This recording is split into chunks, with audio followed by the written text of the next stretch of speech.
Berbicara tentang kota Saranjana memang tidak ada habisnya. Kota ini sangat misterius, tak terlihat oleh mata telanjang. Kehadiran kota gaib yang ada di kawasan Kabupaten Kota Baru ini mengandung banyak misteri. Tak sedikit orang yang memberi pengakuan bahwa mereka pernah melihat kemegahan kota Saranjana atau bahkan bertemu dengan para penghuni di sana. Dan di segmen kali ini, Mbah masih mau cerita tentang kelanjutan kisah seorang kurir bernama Indra. Pada episode sebelumnya, Indra mendapatkan paket yang harus ia antar ke sebuah distrik yang bernama Nabula. Tapi anehnya, distrik itu tidak ada di Google Map. Warga sekitar pun tidak ada yang tahu di mana distrik Nabula. Indra awalnya putus asa dan hendak pulang. Namun kemudian dia bertemu dengan seorang lelaki paruh baya. Lelaki itu sangat misterius. Dia menggibaskan sapu tangan ke wajahnya Indra. Kemudian seketika saja Indra melihat jalan yang sangat bagus dan mulus. Ternyata itu adalah jalan menuju kota Saranjana. Di sana, Indra mendapat keberuntungan. Dia bertemu gadis cantik bernama Delvina dan diberi iPhone. Selain itu, Indra juga dapat emas 4 kilo dari hasil lomba Agustusan di Saranjana. Baik, seperti apa kelanjutan kisahnya? Tanpa banyak basa-basi lagi, langsung aja kita simak ceritanya. Pagi itu cukup cerah. Kosan Indra masih berantakan. Jaket dan pakaian tergeletak di atas kasur. Sementara itu, dari dalam kamar mandi terdengar suara Indra sedang bernyanyi. Sesekali terdengar suara guyuran air. Indra sedang mandi dengan asyik. Suasana hatinya sangat gembira. Sudah 2 bulan Indra kerja di perusahaan ekspedisi. Selama 2 bulan itu, Indra sering keluar masuk kota gaib Saranjana. Setiap bulannya ada saja warga Saranjana yang belanja online, dan selalu Indra yang mengantarkannya. Indra sangat jeli memilih paket yang akan ia bawa. Kalau ada paket dengan nama distrik yang asing, tak salah lagi, distrik itu pasti ada di kota Saranjana. Pernah sekali ada kurir yang membawa paket jurusan Saranjana, tapi kurir itu tidak berhasil menemukan alamatnya. Alhasil, keesokan harinya, Indra lah yang mengantarkan paket tersebut. Dia sudah bersahabat baik dengan lelaki paruh baya yang sering membukakan jalan menuju Saranjana. Anehnya, lelaki paruh baya tersebut tidak pernah mau menyebutkan namanya. Dia sangat misterius, selalu muncul tiba-tiba di hadapan Indra. Sesaat kemudian, Indra keluar dari kamar mandi yang sempit itu. Ia menggosok-gosokkan rambut menggunakan handuk agar cepat kering. Dia pun segera memakai baju tugasnya. Indra hanya sarapan roti saja. Kemudian, dia bergegas mengambil kunci motor dan berangkat ke kantor. Lokasi kantor itu tidak jauh, 5 menit sudah sampai di sana. Indra pun langsung masuk ke dalam kantor, lalu memilih paket yang akan ia bawa. Tidak ada paket Saranjana pagi itu. Indra membawa 1 karung penuh. Dia berikan paket tersebut pada admin. Kemudian, admin melakukan scanning barcode untuk memberi tanda pada semua paket yang dibawa oleh Indra. Data barcode itu kemudian masuk ke komputer atas nama Indra sebagai kurir yang bertugas. Setelah selesai, Indra langsung tancap gas keliling area kabupaten untuk mengantarkan paket. Jam 1 siang, Indra mengantarkan paket COD ke sebuah wilayah yang penduduknya sedikit. Setelah bertanya sana-sini, akhirnya ia menemukan alamat rumah tersebut. Indra turun dari motornya, lalu merogoh paket dari dalam karung. Kemudian dia berjalan perlahan menuju rumah tersebut. "Assalamualaikum, paket," ucap Indra. Pintu rumah itu tampak terbuka sedikit. Di dalamnya, Indra melihat samar-samar sebuah TV menyala. "Waalaikumsalam," jawab seorang lelaki dengan nada ketus dan judes. Lelaki itu keluar dari rumah. Ia hanya mengenakan singlet dan celana kolor. Tubuhnya gemuk. Dia menatap Indra dengan tatapan merendahkan. "Paket saya ya?" ucap lelaki itu. "Iya pak, atas nama Sugeng," Ini Pak, paketnya COD, kata Indra dengan ramah sambil menyodorkan paket tersebut. Tapi orang itu tidak segera mengeluarkan uang. Bentar, saya cek dulu, kalau sesuai saya bayar, ucap si lelaki gemuk. Indra bingung dengan pernyataan Pak Sugeng. Itu artinya kalau tidak sesuai tidak akan dibayar. Ini jelas tidak fair. Ini paket COD Pak, mau tidak mau Bapak harus bayar, kata Indra dengan nada ramah. Halah, berisik kau, aku cek dulu, kata si bapak. Dia pun membuka paket tersebut dan ternyata paketnya itu adalah botol air minum dari brand terkenal yang harganya mencapai 250.000. Saya pesan warna hitam, kenapa yang datang warna putih? Bentak si bapak. Dia mengembalikan paket tersebut dengan kasar. Saya tidak mau bayar, balikin sana, sambungnya dengan nada yang sangat angkuh. Maaf Pak, peraturannya tidak seperti itu. Bapak sudah memesan, jadi Bapak harus bayar. Kalau saya hanya kurir Pak, kata Indra. Saya tidak mau bayar ya. Terserah kau mau bilang apa, bentak si bapak. Dia pun masuk begitu saja ke dalam rumah sambil membanting pintu. Sementara itu, paket tersebut sudah dibuka dan tidak bisa dikembalikan lagi pada si penjual. Indra bingung harus bagaimana. Dia pun mengetuk pintu rumah si bapak. Pak, paket COD nggak bisa dibalikin. Ini barangnya juga udah Bapak buka, kata Indra dengan nada menahan marah. Sebisa mungkin, Indra tetap tenang. Pergi sana, jangan bikin masalah sama saya. Balikin sana barangnya, saya tidak mau bayar, bentak si lelaki dari dalam rumahnya. Indra pun mengalah, dia yang akan membayar paket itu. Zaman sekarang memang masih banyak orang yang tidak mengerti konsep kurir. Mereka pikir kurir itu adalah anak buahnya penjual, padahal tugas kurir hanya mengantarkan saja. Tapi Indra mencoba untuk ikhlas. Lagi pula, botol air minum itu lumayan bagus. Indra suka. Segera Indra kembali ke motornya. Namun sebelum dia menyalakan motor, tiba-tiba HP iPhone-nya berbunyi. Ada pesan masuk, itu dari Bejo. Dia adalah kawan lamanya Indra. Tumben sekali Bejo menghubungi Indra. Pesan itu bertuliskan, "Dra, kalau ada lowongan, tolong kabari gua ya, gua nganggur." Indra tanpa basa-basi lagi langsung menelepon Bejo. "Halo Jo, apa kabar lu?" tanya Indra sambil semeringah. "Woi, baik bro, lu sendiri gimana? Udah kerja ya sekarang?" tanya Bejo. "Alhamdulillah Jo, gua sekarang udah jadi kurir. Sini main ke Kota Baru, masih ada lowongan. Nanti gua rekomendasiin ke Bu Christine. Siapa tahu diterima. Gajinya sih kecil, cuma ada bonus dari setiap pengiriman yang berhasil," kata Indra. "Serius Indra?" tanya Bejo.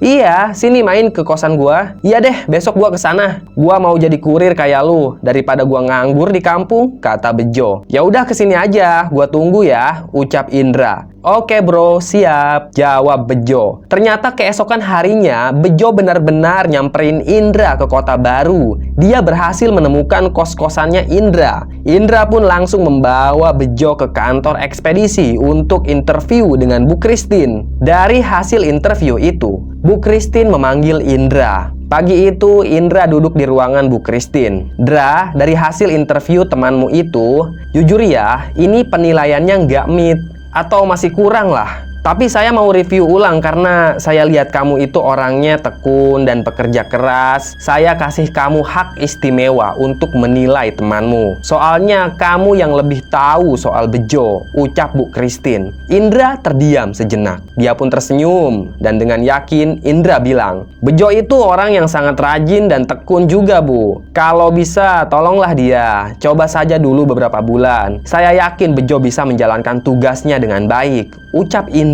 Dia membela temannya itu. "Oke kalau gitu, saya terima Bejo," ucap Bu Christine. Indra pun tersenyum dan mengucapkan terima kasih pada Bu Christine. Keesokan harinya, seperti biasa, karyawan baru harus menjalani training dulu untuk beberapa hari. Bejo menyelesaikan training itu dengan baik. Setelah selesai training, Bejo mulai mengemban tugas pertamanya sebagai seorang kurir. Untuk tugas pertama, tidak banyak barang yang ia bawa, dan syukurlah tidak ada masalah sama sekali. Dia berhasil mengantarkan semua paket ke tujuan. Singkat cerita, malam pun tiba. Walaupun Bejo sudah kerja, tapi dia tidak langsung ngekos sendiri. Dia tetap numpang di kos-kosannya Indra. Pakaiannya pun satu lemari dengan Indra. Nah, malam itu kebetulan Indra belum pulang. Dia bawa banyak paket dan harus selesai dalam satu hari. Indra lembur, sementara Bejo sudah ada di kosan. Saat Bejo selesai mandi, dia hendak ngambil pakaiannya. Namun tiba-tiba saja ia melihat benda yang berkilauan dari celah laci bawah lemari. Bejo penasaran, dia pun menyingkirkan pakaian, lalu menyoroti lubang itu menggunakan senter handphonenya. Seketika saja Bejo tercengang dengan apa yang ia lihat. Tak salah lagi, benda berkilauan itu adalah emas. Bejo mencoba membuka laci tersebut, tapi dikunci. Dia pun mencari cara untuk mencungkilnya. Bejo mengambil sendok. Laci itu memang elastis sehingga mampu dicungkil menggunakan sendok. Asli nggak nih? Desis Bejo sambil melihat tumpukan emas batangan seberat 4 kilo. Dengan tangan gemetar, Bejo menyentuh emas itu. Dari kilauannya, Bejo yakin emas tersebut asli. Segera Bejo memasukkan kembali emas ke dalam laci, lalu mencungkil lagi agar kembali seperti semula. Bejo terdiam sejenak. Dia tidak menyangka kalau Indra punya simpanan emas sebanyak itu. Saat Bejo sedang melamun, tiba-tiba saja suara motor Indra terdengar. Segera Bejo menutup lemari. "Jo, motor lu nih ngalangin orang mau lewat. Parkirnya jangan di tengah-tengah jalan," ucap Indra dari luar kosan. "Oh iya bro," timpal Bejo. Segera ia keluar dari kosan sambil menenteng kunci motor. Dia pun memparkirkan motor itu di pinggiran kos agar tidak menghalangi orang yang mau lewat. Malam itu Indra bawa nasi bungkus buat Bejo. Dia memang sangat baik pada kawannya itu.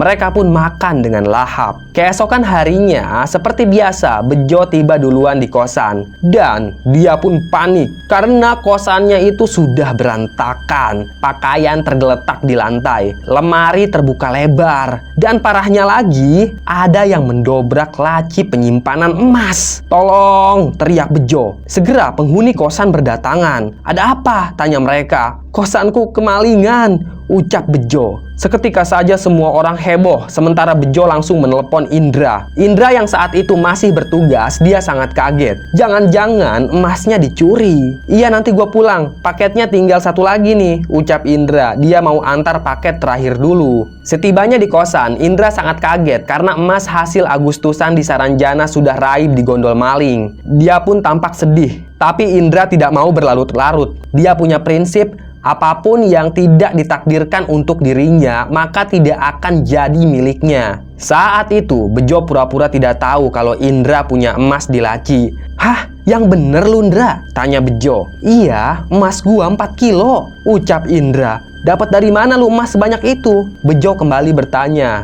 "Dari kota jin Saranjana," ucap Indra. Bejo bengong mendengar pernyataan temannya itu. Memang Bejo pernah mendengar perihal kota jin tersebut. Namun Bejo tidak tahu kalau kota itu benar-benar nyata. "Terus gimana? Kita lapor polisi aja yuk," kata Bejo. "Gak usah lah, gua gak mau ribet. Biarin aja, mungkin bukan rejeki gua," timpal Indra. Hari demi hari pun berlalu. Kasus pencurian itu tidak pernah terungkap. Sementara itu, Bejo penasaran soal kota Saranjana yang dikatakan Indra. Setiap hari, Bejo selalu menanyakan soal kota tersebut. "Gua pengen banget kesana, Ndra," kata Bejo. "Ya, kalau lu mau, nanti kita nunggu paket Saranjana. Terus lu ikut sama gua ke sana," ucap Indra. "Gua penasaran banget sama kota jin," kata Bejo. Tepat di hari Jumat, paket yang ditunggu-tunggu pun tiba. Paketnya berbentuk kotak segi 4 seperti kotak sepatu. Di atas paket itu tertera alamat distrik Avicenna. "Di mana tuh, Ndra?" tanya Bejo. "Nah, kalau alamatnya udah aneh-aneh kayak gini, pasti di kota Saranjana," ucap Indra sambil memasukkan paket itu ke dalam karung. "Gua ikut ya, Ndra," pinta Bejo. "Ya, kita antar bareng-bareng." Indra pun mengiyakan. Pagi itu, kedua kurir tersebut berangkat dari kantor. Mereka bawa motor masing-masing dan juga karung yang penuh dengan paket pesanan pelanggan. Perjalanannya cukup jauh, memakan waktu sampai 2 jam. Mereka melewati perkampungan yang penduduknya sedikit. "Dra, ini masih jauh?" paket kita hari ini banyak loh. Takut nggak keburu nganterin ke yang lain, kata Bejo. Dia mencoba untuk menyeimbangkan laju motor kawannya itu. Udah deket kok, ucap Indra. Kini mereka berdua berada di pesisir pantai. Kemudian Indra berhenti di tempat yang amat sepi. Mana kota Saranjana, Ndra? Tanya Bejo. Tunggu aja dulu, ucap Indra. Dia turun dari motor sambil menoleh ke segala arah. Dia seperti sedang mencari seseorang. Lu nyariin siapa? Tanya Bejo penasaran. Ada deh, lu diem aja dulu, ucap Indra. Tak lama kemudian muncullah secara tiba-tiba seorang lelaki paruh baya yang sangat misterius. Lelaki itu murah senyum. Kini dia memakai pakaian sederhana, serba putih dan juga kopiah putih. Ada paket ke Saranjana ya? Tanya lelaki itu dengan sangat ramah. Iya pak, ini ke distrik Avicenna, ucap Indra. Si lelaki pun mengangguk-ngangguk.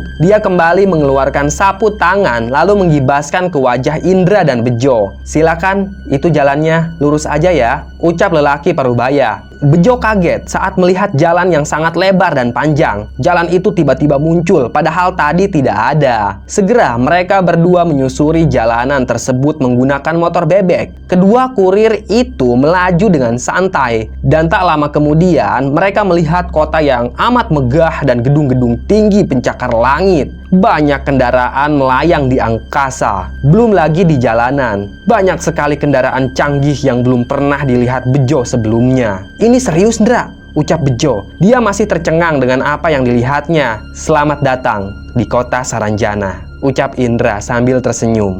Mereka terus melaju menyusuri jalanan itu. Indra nampaknya sudah hafal betul seluk-beluk jalanan di Saranjana. Dia tak perlu lagi menanyakan di mana lokasi distrik Avicenna. Letaknya ada di sebelah barat. Indra dan Bejo melewati gedung-gedung mewah dan hotel-hotel megah hingga tibalah mereka di distrik Avicenna. Distrik itu adalah sebuah perumahan warga. Tentu perumahan mewah. Kalau dibandingkan dengan perumahan yang ada di Menteng, Jakarta, itu tidak ada apa-apanya. Perumahan di distrik Avicenna ini sudah sangat modern dan canggih. Dan cat rumah di sana warnanya seragam. Semuanya berwarna keemasan. Ada nomor rumah di setiap gerbang tersebut. Indra memeriksa kembali paket itu. Alamat lengkapnya bertuliskan nomor rumah. Nomor rumah 27 atas nama Badrah, ucap Indra. Tuh di sana, kata Bejo. Dia melihat ada rumah bernomor 27. Mereka pun langsung menghampiri rumah tersebut. Ada bel di depan gerbangnya. Bejo langsung menekan bel itu. Tak lama kemudian muncul layar dari tembok gerbang tersebut. Layarnya seukuran tablet. Kemudian tampaklah sosok nenek yang senyum.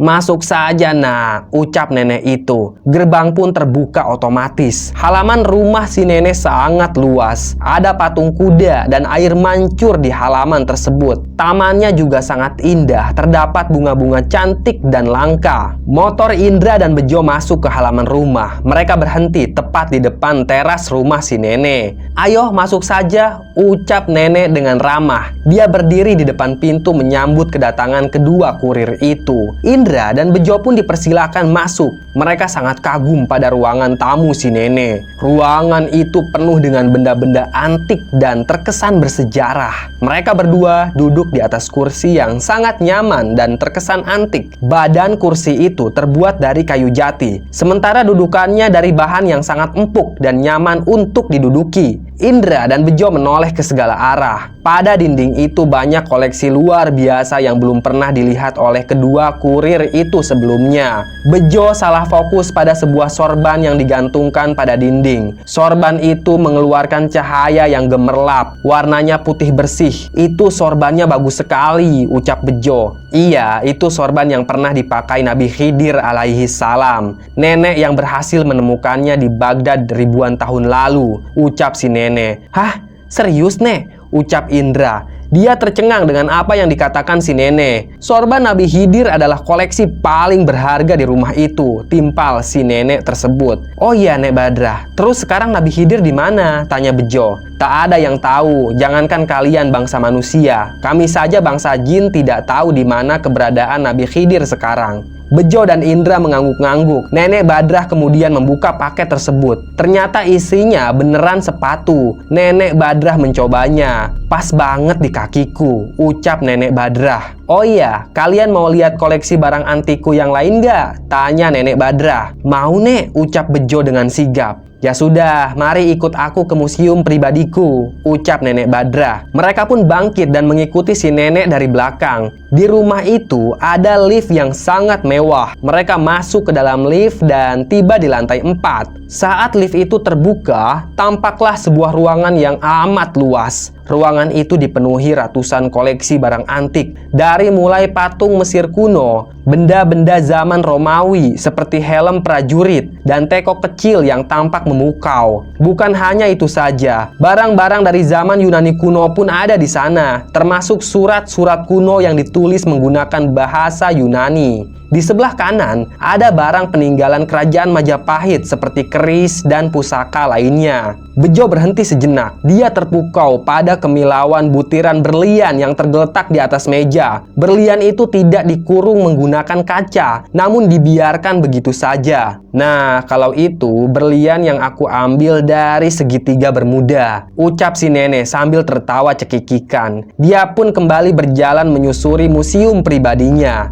Layaknya seorang pemandu, Nenek Badrah menerangkan setiap benda yang ia lewati. Sementara itu, Bejo masih berdiri di depan berlian tersebut. Dia sangat terpukau. Kemudian, diam-diam Bejo mengambil 2 butir berlian dan buru-buru memasukkannya ke dalam kantong celana tanpa ketahuan oleh Nenek Badrah. Indra juga tidak tahu kalau kawannya itu mengambil 2 butir berlian. Setelah sekitar setengah jam berkeliling museum, akhirnya Bejo dan Indra pamit pulang. Si nenek sangat ramah. Dia bahkan mengantarkan kedua kurir itu sampai ke pintu. Terima kasih ya Nak Indra dan Nak Bejo, hati-hati di jalan, ucap si nenek. Iya Nek, sama-sama. Kami juga terima kasih udah dikasih kesempatan buat lihat koleksi nenek, kata Indra dengan sangat ramah. Mereka berdua pun beranjak dari rumah mewah tersebut. Beberapa saat kemudian, mereka berhasil keluar dari kota Saranjana. Hari itu, Indra dan Bejo berhasil menyelesaikan tugasnya dengan baik. Semua paket selesai diantarkan. Selang 3 hari, Indra tiba-tiba saja dapat masalah di kantor. Ada pelanggan yang marah-marah di kantor itu karena paketnya tidak kunjung tiba. Dan saat dicek, ternyata paket itu adalah tanggung jawab Indra. Kamu ini gimana sih Indra? Kok bisa ada paket yang ketinggalan? Bentak Bu Christine marah-marah. Saya tidak tahu Bu,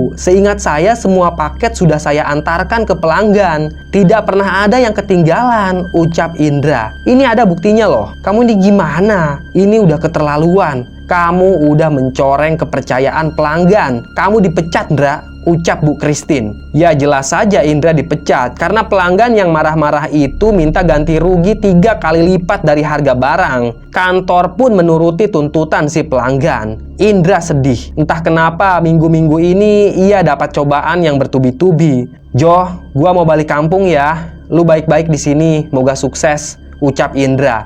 Dia mau pulang saja untuk menenangkan diri. Maafin gua ya Indra, gua nggak bisa berbuat apa-apa buat lu, ucap Bejo. Dia menyentuh pundak kawannya itu. Indra menghela napas panjang, lalu menghembuskannya. Nggak apa-apa Jo, gua nggak terlalu dipikirin. Mungkin rejeki gua di kantor itu udah habis, dan gua harus cari di tempat lain. Tuhan itu maha kaya, nggak akan kehabisan rejeki untuk hambanya. Nanti gua pasti balik lagi ke kota ini buat cari kerjaan, ucap Indra. Indra pun menyalakan motornya. Pagi itu dia pulang kampung dengan membawa tas ransel yang penuh dengan pakaian. Malam pun tiba. Tengah malam Bejo terbangun. Ada yang mengetuk pintu kosannya. Ketukan itu sebanyak 5 kali, diiringi dengan suara lelaki yang terkesan mengerikan memanggil nama Bejo. Bejo, kau harus kembali ke Saranjana, ucap lelaki dari luar kosannya Bejo. Bejo pun terbangun. Dia was-was. Bisa jadi aksinya tempo hari ketahuan oleh nenek itu. Pelan-pelan Bejo bangkit. Dia mengintip dari balik tirai jendela. Di luar ada 3 orang lelaki bertubuh besar tapi wajahnya rata, kulit semua. Ketiga lelaki itu mengenakan jaket warna hitam dan celana hitam. Mereka sangat mengerikan. Bejo sampai terjungkal karena kaget melihat sosok tanpa wajah yang menjemputnya. Pintu yang terkunci itu pun terbuka dengan sendirinya. Bejo diseret. Dia teriak minta tolong,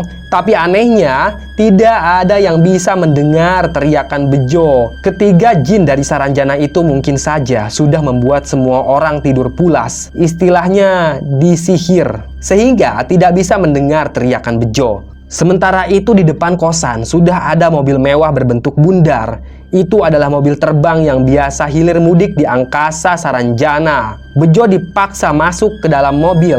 Kemudian mobilnya terbang secepat kilat dan menghilang begitu saja seperti ditelan langit malam. Setibanya di kota Saranjana, Bejo digiring masuk ke pengadilan jin. Di sana ramai sekali jin yang menghadiri persidangan. Tampak Nenek Badrah duduk dengan wajah kesal. Dia tak menyangka kalau tamunya itu berani mencuri barang antiknya. Bejo, kau harus tahu, hukum yang digunakan di kota Saranjana ini adalah hukum Islam. Kalau kau terbukti bersalah, maka tanggung akibatnya, ucap hakim ketua. Setelah semua barang bukti dihadirkan, maka Bejo terbukti bersalah sudah mengambil barang yang bukan haknya. Saat mendengar keputusan hakim, Bejo seketika saja pingsan. Dia tidak sanggup mendengar keputusan itu. Singkat cerita, keesokan harinya Bejo terbangun. Dia sudah ada di kamar kosnya. Kedua tungkai lengannya hilang. Entah raib kemana. Ya, itu adalah hukuman buat Bejo karena sudah mencuri barang yang bukan haknya. Bukan hanya berlian milik Nenek Badrah saja yang ia ambil, tapi juga emas batangan milik Indra juga diambil oleh Bejo. Dialah pelaku utamanya. Dia yang sudah mengambil emas Indra lalu menjualnya. Maka dari itu, kedua tangannya dilenyapkan oleh pengadilan gaib. Bejo menangis nelangsa. Dalam kondisi seperti itu, dia tidak mungkin bisa kerja. Bejo pun dijemput oleh keluarganya. Dia pulang kampung sambil terus menangisi kondisinya yang nelangsa.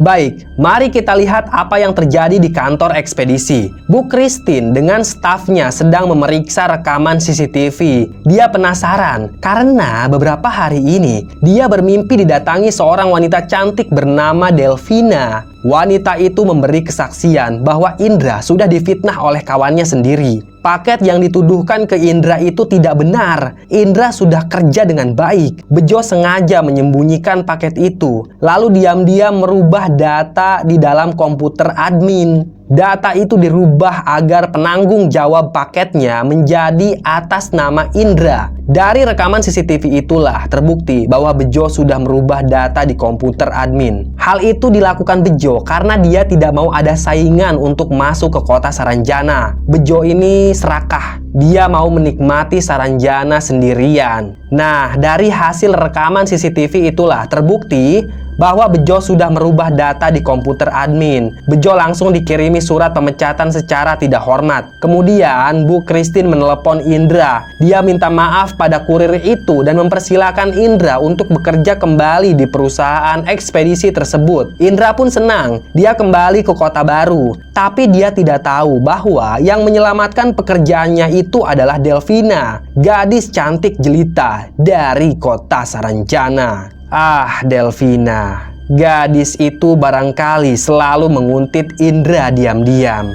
Ya, diam-diam dia suka pada Indra. Selesai. Terima kasih sudah menyimak cerita Mbah. Tunggu cerita-cerita lainnya ya. Tetap sehat dan salam merendeng.